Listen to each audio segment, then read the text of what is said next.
22 में फिर किसकी सरकार? सरकार तो देखो पब्लिक के हाथ में है। कुछ लोग नाराज भी हैं, कुछ पक्ष में भी हैं, कुछ विपक्ष में भी हैं। तो ये तो आने वाला समय ही बताएगा। बाकी लगभग ऐसा काम तो कोई सरकार ने करा नहीं है कि जो सरकार ज़्यादा सीट नहीं आएंगी तो कम आएंगी। क्या खुश है बीजेपी की सरकार से? खुश तो है, लेकिन रोजगार के मामले में बहुत डाउन है बीजेपी सरकार। काम बहुत कम किया है, मतलब रोजगार के मामले में मतलब बहुत कम काम किया है उन्होंने। बिल्कुल, पानी की तो समस्या है, लेकिन कोई भी समस्या जादू की छड़ी से तो हो नहीं जाएगी। लगता है फिर 22 में परिवर्तन चाहिए। हाँ, परिवर्तन तो चाहिए, लेकिन परिवर्तन लाएगा कौन? हमारे बड़े बूढ़े बताते थे कि लाशों का पहले ऐसी बीमारी आती थी किसी एक गांव में या एक एरिया में, एक ज़िले में महामारी पहले भी होती थी। मेरा नाम रोहतास यादव है जी। पिछले 4.5 साल में खोड़ा में काम हुआ है। बहुत कुछ हुआ है जी, बहुत कुछ। आप रोडों को देखो, नालियों को देखो, नालियों की सफाई देखो, कूड़े की गाड़ी सुबह से 4-5 चक्कर मारती हैं, तो विकास तो हुआ है। हम भी खोड़ा में घूमे, लोगों से बातचीत की, लोग पानी की समस्या को लेकर त्रस्त हैं। बिल्कुल, पानी की तो समस्या है, लेकिन कोई भी समस्या जादू की छड़ी से तो हो नहीं जाएगी। सरकार प्रयासरत है, हमारे खुद माननीय विधायक प्रयासरत हैं, एमपी और सरकार सारी प्रयासरत है, लेकिन थोड़ा टाइम लगेगा। लेकिन पानी की समस्या भी पानी की समस्या को दूर करने के लिए क्या ग्राउंड पे काम चल रहा है अभी खोड़ा में तो नहीं चल रहा, लेकिन सरकार और हमारे एमएलए जो प्रतिनिधि हैं वो प्रयासरत जरूर हैं। 22 में फिर किसकी सरकार? अब सरकार तो देखो पब्लिक के हाथ में है। कुछ लोग नाराज भी हैं, कुछ पक्ष में भी हैं, कुछ विपक्ष में भी हैं। तो ये तो आने वाला समय ही बताएगा। बाकी लगभग ऐसा काम तो कोई सरकार ने करा नहीं है कि जो सरकार ज़्यादा सीट नहीं आएंगी तो कम आएंगी, आ जाए। लोग और विपक्ष भी कह रहे हैं कि ऐसे काम सही में सरकार ने नहीं की है। सरकार ने हमें दिखाया कि पेट्रोल कितना महंगा हो गया, तेल कितना महंगा हो गया। फिर कोरोना महामारी में भी हमने देखा यूपी में कैसा, ये वाराणसी में हमने लाशें बहते हुए देखी। ऐसा सरकार कभी नहीं आया था, ऐसा विपक्ष कह रहा है। देखो भैया, ये महामारी थी। हमारे बड़े बूढ़े बताते थे कि लाशों का पहले ऐसी बीमारी आती थी किसी एक गांव में या एक एरिया में, एक ज़िले में महामारी पहले भी होती थी। ऐसी समस्या पहले भी आई हैं। ये वर्ल्ड वार है एक तरह का। वर्ल्ड में आप बताओ, जो लाश दफना दी गई और पानी आ गए, वो ऊपर उखल के आ गई, या हॉस्पिटल वालों को कोई लेने भी नहीं आया घर का, तो उन लाशों को क्या वो अपने घर में तो रखते नहीं, वो तो कहीं ना कहीं तो बहानी ही थी। तो लाश तो इसलिए श्योर है ऊपर आनी होंगी वो जब पानी आया था।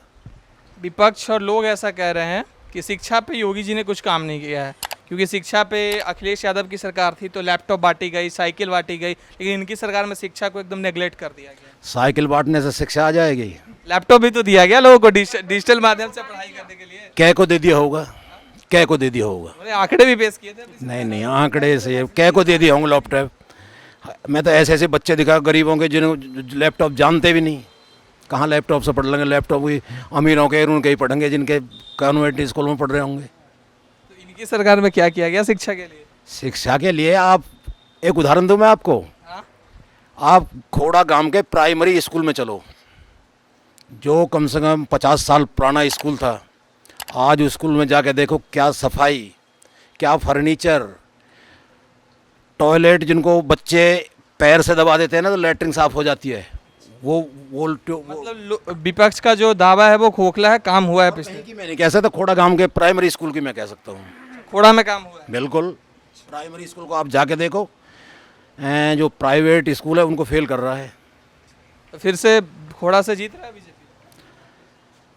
देखो, खोड़ा से तो निश्चित जीत रहा है। जीत रहा है। अपने तो हाथ में है नहीं, कुछ वोट ही दे सकते हैं। धन्यवाद अंकल। आप बताइए भैया, आप युवा हैं, बताइएगा क्या खुश है बीजेपी की सरकार से? खुश तो है, लेकिन रोजगार के मामले में बहुत डाउन है बीजेपी सरकार। काम बहुत कम किया है, मतलब रोजगार के मामले में मतलब बहुत कम काम किया है उन्होंने। इनके दावे तो इनके दावे हैं कि पिछले 4.5 साल में हमने 5 लाख सरकारी नौकरियां दिया, हमने बहुत एमएनसी कंपनी को नोएडा में एस्टेब्लिश किया, जैसे फ्लिपकार्ट वगैरह हो गया, बहुत सारा, और बहुत सारे लोगों को रोजगार भी दिया है। रोजगार दिया है, लेकिन गवर्नमेंट जॉब और जो सिर्फ आंकड़े ही दिखाते हैं, लेकिन मेरे अंदाज से मतलब काम नहीं हुआ है। काम नहीं हुआ है। क्या लगता है, मतलब रोजगार के मामले में काम नहीं हुआ है। क्या और लगता है फिर 22 में परिवर्तन चाहिए? हाँ, परिवर्तन तो चाहिए, लेकिन परिवर्तन लाएगा कौन? आपके पास ऑप्शन भी है, आम आदमी पार्टी है, कांग्रेस है, सपा है, बसपा है। आम आदमी पार्टी तो दिल्ली में ही काम नहीं कर पा रही है अच्छे से। गड्ढों में पानी भरना स्टार्ट हो गया है अब। आम आदमी पार्टी तो गड्ढों में पानी भरना समाजवादी पार्टी ने ऐलान किया है 300 यूनिट बिजली फ्री देंगे, 10 लाख युवाओं को रोजगार देंगे। उनके रोजगार को देखते हुए तो वही हाल होगा, दिल्ली का हाल होगा, पानी भरना स्टार्ट हो जाएगा यूपी में। आज तक तो नहीं भरा है खैर, लेकिन आम आदमी पार्टी या फिर जो ऑफर दे रहे हैं फिर वो काम नहीं होगा। रोडों पे सड़कें देखो आप यूपी क्या की। लगता है फिर से आप बीजेपी की तरफ ही जाएंगे? नहीं है, ऑप्शन ही नहीं है हमारे पास कोई। यूपी में कोई ऑप्शन नहीं। लेकिन हाँ, हमारा योगी जी से कहना है कि मतलब रोजगार पे और युवाओं पर थोड़ा ध्यान दिया जाए। क्या बोल रहे हैं अंकल जी, आप दूर से खड़े हैं, कुछ बोल रहे हैं? कह रहा हूँ योगी सरकार से मुझे यही निवेदन है कि जो कमर्शियल गाड़ियों की, छोटी गाड़ियाँ जितनी हैं उसकी थोड़ी सी टैक्स का जो ब्याज है वो ब्याज माफ़ कर दे, और कुछ नहीं चाहिए। बाकी सही है योगी? बाकी सही है। क्या नाम है भैया आपका? हेमंत जोशी। योगी सरकार के 4.5 साल पूरे हो गए हैं, 6 महीने बाद यूपी में चुनाव है। क्या लगता है अब ये अपने दावों पे खड़ी उतरी है? बिल्कुल खरी उतरी है, हमारे खोड़ा में तो बिल्कुल खरी उतरी है। 4-4.5 साल पहले जब हम स्कूल के टाइम पे, हमारे कॉलेज के टाइम पे थे, हमारा कोई भी मित्र आने को राजी नहीं होता था। सड़कों में गड्ढे थे, पानी भरा रहता था। आज आप किसी भी सड़क से निकल जाइए, चाहे नोएडा से आइए, चाहे दिल्ली से आइए, चाहे गाजियाबाद से आइए, आप बेहतर तरीके से आरसीसी रोड पे, मुख्य रोड आरसीसी है हमारी, और इंटरलॉकिंग टाइल्स लगी है हमारी गलियों में।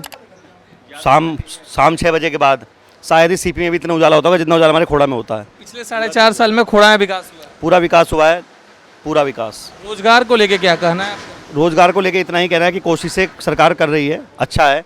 और दूसरा एक चीज़ और भी कहना है कि रोजगार का मतलब सिर्फ सरकारी नौकरी नहीं है, प्राइवेट में भी योगी जी ने सैमसंग जैसी बड़ी बड़ी कंपनियों को आज मैन्युफैक्चरिंग नोएडा के अंदर कर रही हैं। ये हमारे लिए बहुत अच्छी बात है। सरकारी के साथ साथ प्राइवेट में भी रोजगार बढ़ रहे हैं। फिल्म सिटी का जो हमारे योगी जी ने अनाउंस कर रखा है, उसके नोएडा में आने से भी रोजगार काफ़ी बढ़ेगा। लेकिन योगी सरकार में भी ये भी हुआ है कि 80,000 जो शिक्षक थे उनकी नौकरियां भी खा गई। बेसिक शिक्षा, उसके पीछे एक कारण है, उसमें खुद की मेरी ही मामी का भी एक है। उसमें कारण ये है कि सपा सरकार ने अपने लोगों के निजी फ़ायदे के लिए उसमें भर्ती कराई थी। उसमें कुछ अच्छे लोग भी पिसे हैं, मैं ये नहीं कह रहा कि उसमें सब गलती हैं, लेकिन उसमें कुछ अच्छे लोग भी पिस गए हैं। उनका एग्ज़ाम करा के योगी जी ने उनको एक मौका दे रखा है कि उनको एग्ज़ाम करा रही है, वो 2 साल से ट्रेनिंग भी दे रही है, एग्ज़ाम भी करा रही है। जो उस एग्ज़ाम को क्लियर कर लेगा उसे वो दोबारा अपने पास रख लेंगे। अच्छा, मतलब इसमें सपा सरकार की कहीं ना कहीं गलती है। बिल्कुल गलती है। आप खुद देख लीजिए कि एक दौड़ मार के सिर्फ पुलिस की भर्ती हो जाती है क्या?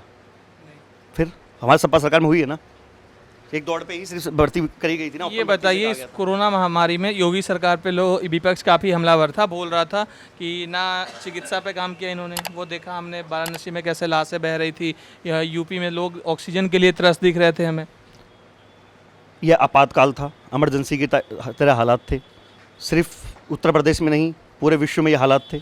चाहे इंडोनेशिया देख लो, चाहे अमेरिका देख लो, चाहे ब्रिटेन देख लो, सबका हाल बहुत बुरा था। शिक्षा, जब हमारे घर में कोई मेहमान आता है तो हमारे घर में अगर एक साथ 10 मेहमान आ जाएंगे तो उनकी व्यवस्था करने में समय लगता है। योगी जी ने बहुत कम समय में ये व्यवस्था करके दिखाई थी, और खुद कोरोना से संक्रमित होने से ही, ठीक होते ही खुद ग्राउंड लेवल पे उतर गए थे, जिसके शायद 10 दिन बाद ही बहुत ठीक रहा। और आज हमारे खुद गाजियाबाद जहाँ हम बैठे हैं, यहाँ आज कोरोना का आंकड़ा 0 है।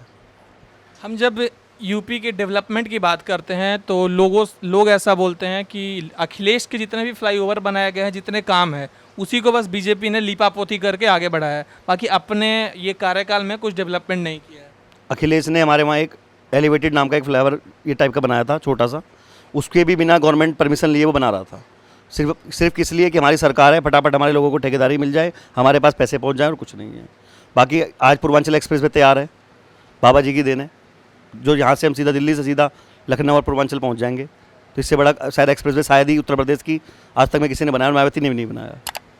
हम जब लोगों से मिलते हैं, लोगों से बातचीत करते हैं, विपक्ष से बातचीत करते हैं, तो हम ये सवाल रखते हैं कि उत्तर प्रदेश में 7 एयरपोर्ट बन गए, तो लोगों का कहना होता है यहाँ खाने को रोटी नहीं, एयरपोर्ट पे क्या करेंगे हम जाके?